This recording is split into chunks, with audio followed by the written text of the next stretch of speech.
بسم اللہ الرحمن الرحیم۔ محترم سامعین السلام علیکم۔ ہجرت کے بعد جب حضور اکرم صلی اللہ علیہ وسلم مدینہ تشریف لائے تو آپ نے مدینہ اور اطراف مدینہ کے یہودیوں سے صلح و عہد کا معاہدہ فرما لیا، مگر یہودی اپنے عہد و پیمان پر قائم نہیں رہے، بلکہ انہوں نے حضور اکرم صلی اللہ علیہ وسلم اور مسلمانوں کے خلاف اندرونی اور بیرونی سازشوں کا جال بچھانا شروع کر دیا۔ اسی دوران یہودیوں میں سے قبیلہ بنو نذیر کے ذمہ دار افراد نے ایک روز یہ سازش کی کہ نبی اکرم صلی اللہ علیہ وسلم سے جا کر یہ عرض کریں کہ ہم کو آپ سے ایک ضروری مشورہ کرنا ہے، اور جب وہ تشریف لے آئیں تو دیوار کے قریب ان کو بٹھایا جائے، اور وہ جب گفتگو میں مصروف ہو جائیں تو چھت کے اوپر سے ایک بھاری پتھر ان کے اوپر گرا کر ان کی زندگی کا خاتمہ کر دیا جائے، نعوذ باللہ۔ چنانچہ آپ صلی اللہ علیہ وسلم یہودیوں کی بستی میں تشریف لے گئے، مگر ابھی آپ دیوار کے قریب بیٹھے ہی تھے کہ اللہ تعالیٰ نے بذریعہ وحی یہودیوں کی سازش سے آپ کو مطلع کر دیا۔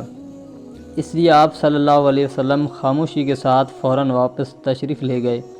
اسی طرح یہودیوں کی سازش ناکام ہو گئی۔ آپ صلی اللہ علیہ وسلم نے مدینہ پہنچ کر محمد بن مسلمہ رضی اللہ تعالیٰ عنہ کو بھیجا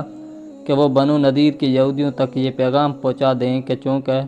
تم لوگوں نے غداری کر کے معاہدہ توڑ ڈالا ہے، اس لیے تم لوگوں کو حکم دیا جاتا ہے کہ حجاز مقدس کی سرزمین سے جلا وطن ہو کر باہر نکل جاؤ۔ منافقین نے یہ سنا تو جمع ہو کر بنو نذیر کے پاس پہنچے اور کہنے لگے کہ تم لوگ محمد صلی اللہ علیہ وسلم کے اس حکم کو ہرگز تسلیم نہ کرو اور یہاں سے ہرگز جلا وطن نہ ہو، ہم ہر طرح تمہارے شریک کار ہیں۔ بنو نذیر نے منافقین کی پشت پناہی دیکھی تو حضور صلی اللہ علیہ وسلم کا حکم ماننے سے انکار کر دیا۔ نبی اکرم صلی اللہ علیہ وسلم نے جہاد کی تیاری شروع کر دی اور حضرت عبداللہ بن ابو مکتوم کو مدینہ کا امیر بنا کر صحابہ کرام کی ایک فوج لے کر بنو نذیر کے قلعہ پر حملہ آور ہو گئے۔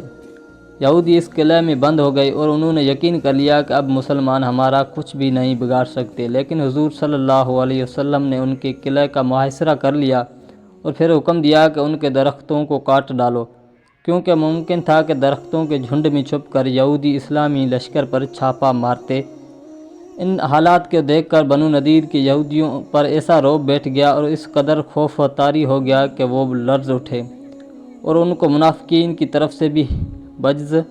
مایوسی اور رسوائی کے کچھ ہاتھ نہ آیا۔ آخرکار مجبور ہو کر یہودیوں نے درخواست کی کہ ہم لوگوں کو جلا وطن ہونے کا موقع دیا جائے۔ چنانچہ ان لوگوں کو اجازت دی گئی کہ سامان جنگ کے علاوہ جس قدر سامان بھی وہ اونٹوں پر لاد کر لے جانا چاہتے ہیں لے جائیں۔ چنانچہ بنو نذیر کے یہودی 600 اونٹوں پر اپنا مال و سامان لاد کر ایک جلوس کی شکل میں گاتے بجاتے مدینہ سے نکلے، اور کچھ تو خیبر چلے گئے اور زیادہ تعداد میں ملک شام جا کر عزرات اور ایریہ میں آباد ہو گئے، اور چلتے وقت یہودیوں نے اپنے مکانوں کو گرا کر برباد کر دیا تاکہ مسلمان ان مکانوں سے فائدہ نہ اٹھا سکیں۔